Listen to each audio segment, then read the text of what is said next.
believe in justice. I believe that voices of love shall prevail over voices of hate. And the forces of justice shall triumph over the forces of injustice and inhumanity. I believe that by studying law, I will help to see that promises are honored. That the injured are made whole, that the most vulnerable members of our community are protected. I believe that our love for each other, the human race, is our unwillingness to stand by silent or passive in the face of injustice. I will practice law, promote justice, and change lives. This is my belief. My belief. My belief. This is what we believe. Good evening, faculty, staff, students, alumni, and friends. Thank you for joining us for Giving Week here at UDC. This year is a special year for the David A. Clark School of Law. This year marks our 50th anniversary. 50 years of UDC Law.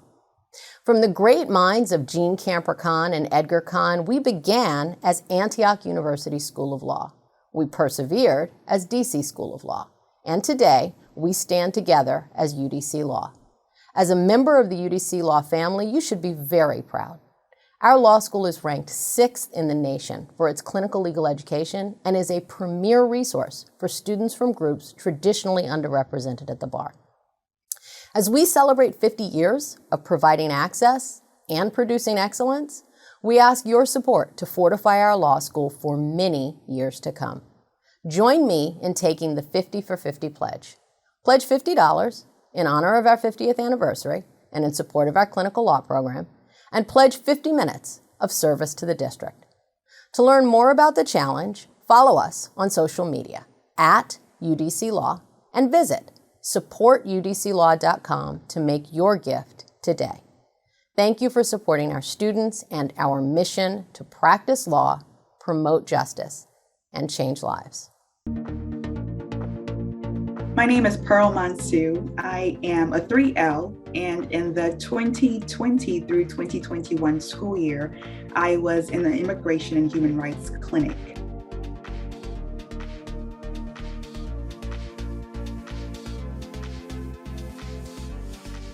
I got to work on an asylum case, which grew to be something that I just came to love, just because as an immigrant myself, I was, helping someone else who was coming to the U.S. and fleeing just dangerous conditions find asylum here.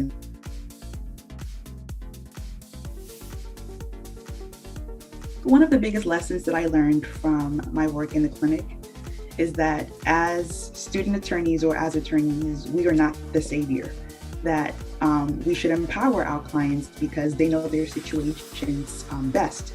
We may know the law more than they do, of course, but we don't take the spotlight role. We let them take the spotlight role.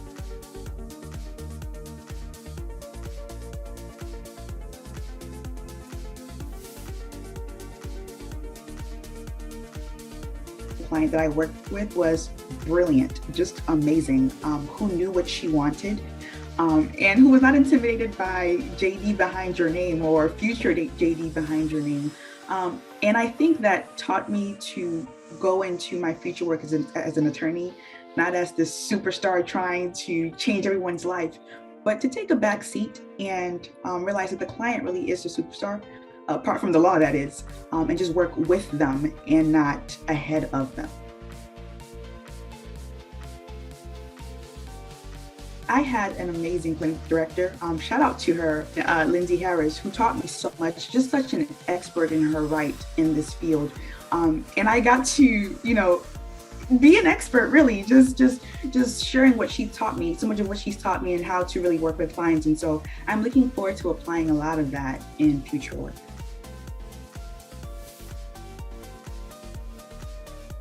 I'm going to be working in big law after graduation and passing the bar. And you think, well, that's not pro bono work. That's not public interest work. How are you promoting justice and changing lives? Well, I get to work for a firm that is huge in pro bono. As a matter of fact, pro bono clients make up the largest block of clients that we have. And even over my summer of interning with them, I got to do some immigration work where what I learned from the clinic was like, oh my goodness, this is it. This is what I learned. And because I was just so immersed in it, I got to, in a sense, flex my legal muscles and show, hey, I've learned so much. Put me in a courtroom right now. I'm Andy Budzinski. I am the co-director of the General Practice Clinic, along with Professor Tiana Gibbs. So this semester, we're focused on getting our students out to combat the access to justice crisis. So we're both meeting community and client needs as well as student curricular needs by having students partner with local legal aid organizations and the Bar Foundation to assist clients with getting their foot in the door and having access to a hearing on the merits of their claim. There just aren't enough lawyers out there to assist low-income folks with primarily family law matters, and our students are filling that gap and addressing that need. So in their work, the students get exposure to a wide range of transferable lawyering skills. They're not just getting hands-on experience applying DC family law, they're also getting a range of other experiences, from applied civil procedure and evidence to working directly with clients and enhancing their ability to engage in direct representation, to thinking about broader questions about systemic inequities and system reform. So this work allows students to think critically, not just about how to help clients navigate the system that exists, but what's wrong with the system, where it isn't meeting the needs of real people, where it's too narrowly focused, and how they can think about changing and expanding the way we think about social justice. In this context, in family law courts, but also how they can take that knowledge and run with it and change the legal system in other ways and other settings. One of the exciting things about the model that Professor Gibbs and I are using this semester is its ability to not only meet the access to justice crisis, but also allow students in our part-time program to take part in our exciting 10-credit evening clinic. So this model will allow students to simultaneously engage the other demands of their ongoing professional life while engaging with experiential learning with the client community and gaining the same kinds of skills that we offer in clinics during the day program. I'm Darby Hickey, and I was in the Housing and Consumer Law Clinic in the spring of 2021, and I am a 3L. I worked on a case with a family who'd been displaced from their house by flooding, and I helped them to negotiate a settlement with their landlord to compensate them for the difficulty of having to move, as well as losing to the flood numerous irreplaceable items from their children's childhood.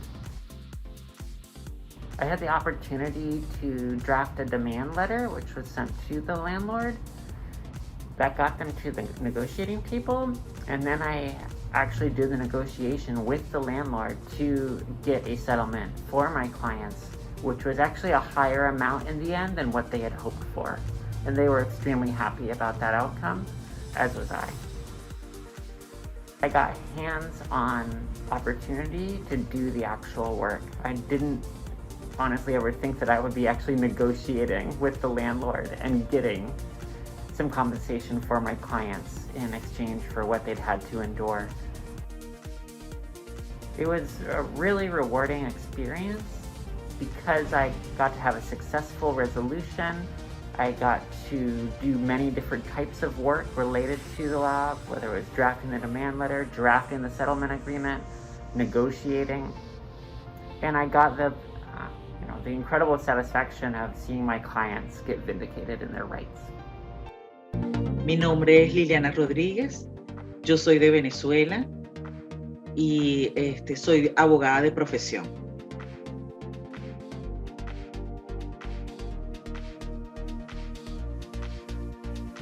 It was truly wonderful for the students to work with Liliana. I think at first they were intimidated having this very well-established Venezuelan human rights attorney as your client.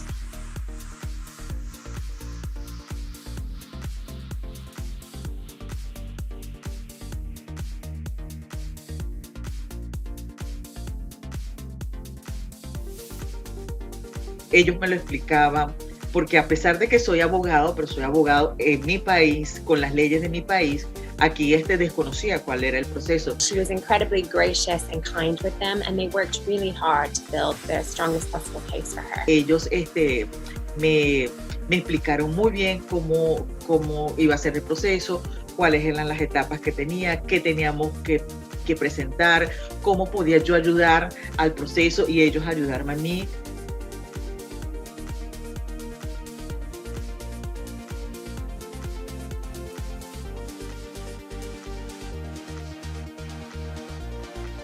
They harnessed all of her great documented advocacy and tied in the threats against her to build the legal case and tie everything to a protected ground for asylum in a really detailed and powerful legal brief. Los estudiantes fueron muy empáticos, trabajaron conmigo y con mi hija durante tanto tiempo, se aprovechó cada momento para ahondar y revisar plenamente mi caso. They worked with over 11 overseas witnesses to craft witness statements for Liliana. Often they were working with former colleagues or clients of hers, and this included terminally ill patients. One of the witnesses they interviewed was literally on his deathbed as he was giving his testimony for her.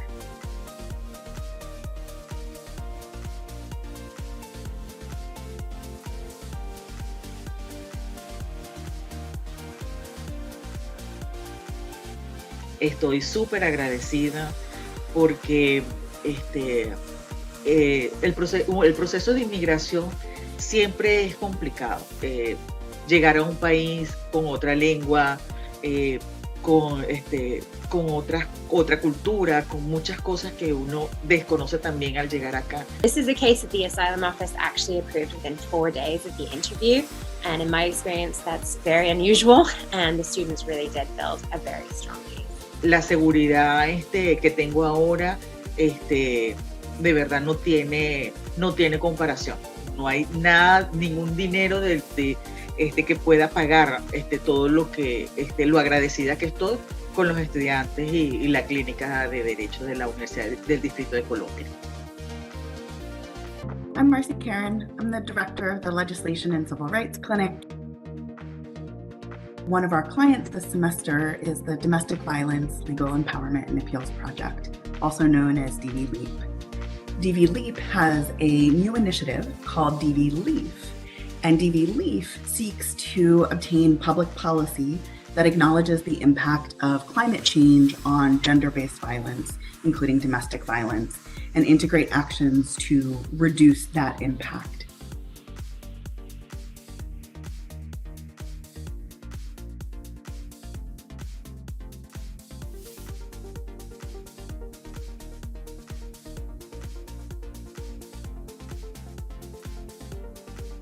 As part of this work, this year's students have engaged in a range of legislative lawyering activities, from advocacy with the White House Gender Policy Council, asking for their upcoming national action plan to reduce domestic violence, to take specific actions to amplify collaboration and a whole of government response to the intersection of climate change and gender-based violence as both environmental and gender justice issues. We've also helped them develop a library of resources for policy stakeholders to use on everything from relevant UN treaties to local initiatives in this space. And we've helped them amplify the specific needs of Indigenous survivors on social media and elsewhere.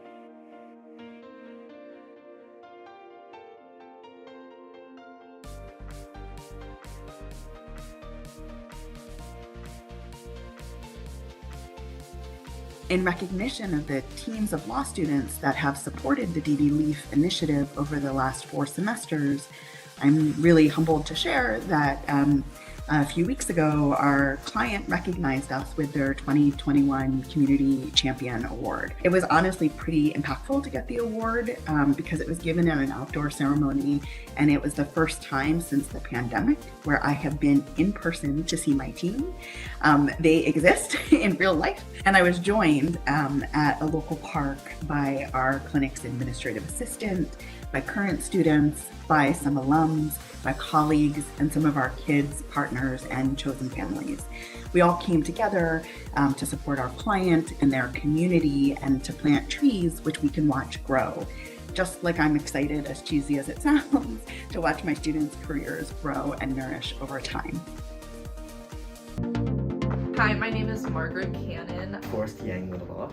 This semester in the Immigration and Human Rights Clinic, we had a plan in the beginning to kind of be working on some existing clients, but with everything that started happening in Afghanistan, that really shifted our focus. The first day of clinic orientation was August 13th, and by August 28th, we had filed 4 emergency humanitarian parole applications for families of a US citizen Afghan student, actually, who had served as a combat interpreter and whose family members remain at risk in Afghanistan. And we did that all within 4 or 5 days. It was really stressful and very intense, but a really rewarding experience. I guess one of the biggest things I've learned is I think how to time manage. I know it's silly, but I don't know if it's something that most attorneys struggle with, but it made me realize the importance of trying to stick to a schedule, but at the same time having grace with myself when I can't adhere to it.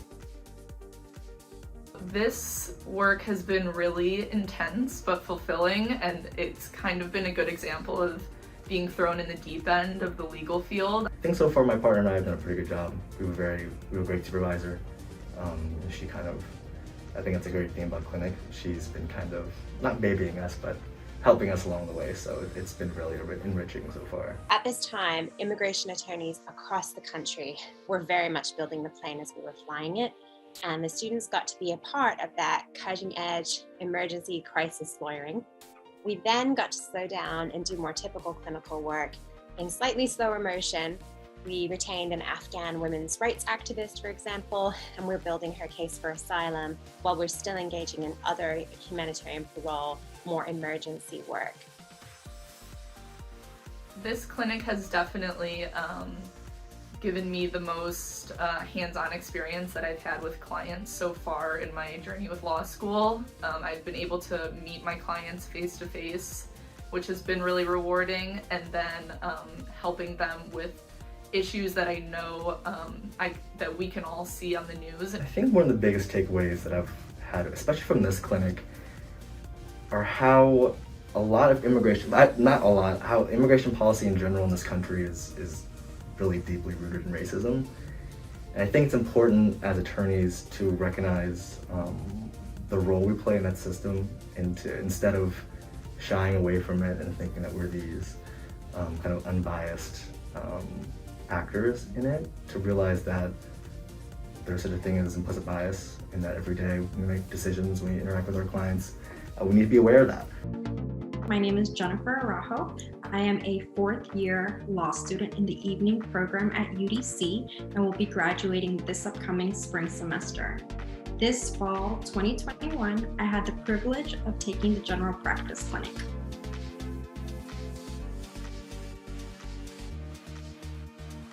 During my time with the general practice clinic, I have interacted one-on-one with various clients.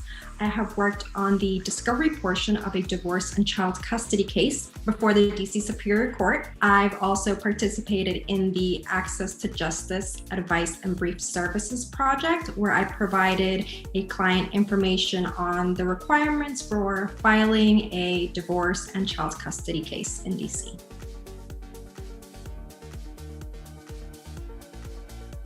My clinic experience has allowed me to sharpen my written and oral advocacy skills. I drafted a motion for remote deposition and had the unique opportunity to enter my appearance before the DC Superior Court and argue the motion before a judge. This has been the highlight of my clinic experience because I was able to put everything that I learned in class to practice, and I gained insight on court procedure, specifically in a Zoom setting, since the hearing was via Zoom.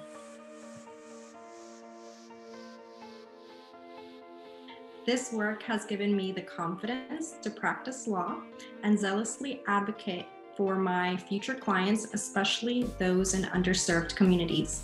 It has taught me the benefits of client-centered lawyering and the importance of empowering people to make their own informed decisions.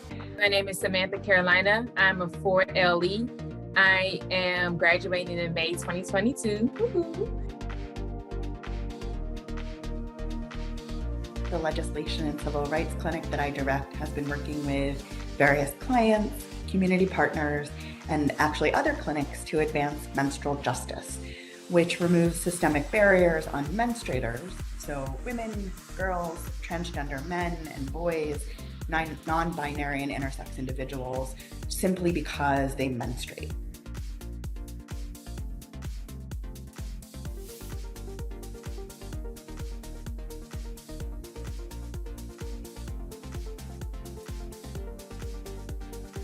And so we started this work by working with a client to remove the tax on menstrual products in the district, and by bringing the voices and experiences of students, detained and unhoused individuals to Congress.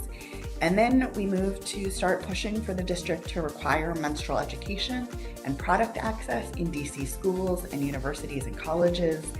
And for the last few semesters, we've been representing menstrual policies in the bar. The mission for MP in the bar is to ensure that bar examinees have access to their own menstrual products and are able to have them on their person without having to keep them in a locker or having to use generic products. Clinic students have engaged in empirical research, including creating, pushing out, and analyzing the results of a study of former test takers, to constitutional and statutory sex and gender discrimination analysis. And now we are working on advocacy with state boards of law examiners seeking for their adoption of our client's model policy. And believe it or not, doing a survey was very challenging.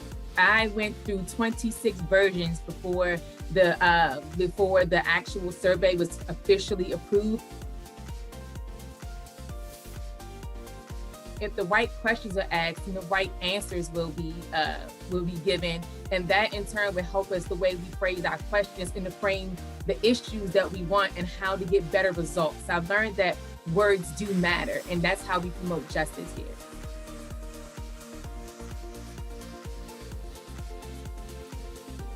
Students have been integral to all this work.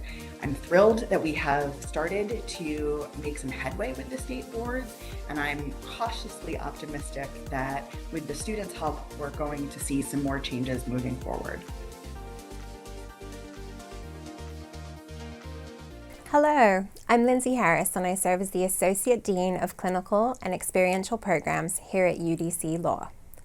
You've just learned about the amazing work our clinicians and students are doing in the clinical program every year.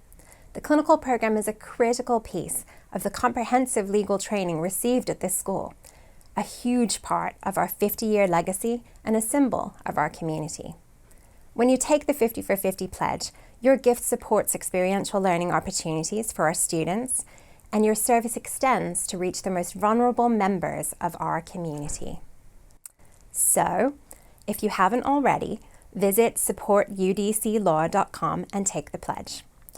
Thank you for joining us this evening, and happy anniversary, fellow Firebirds.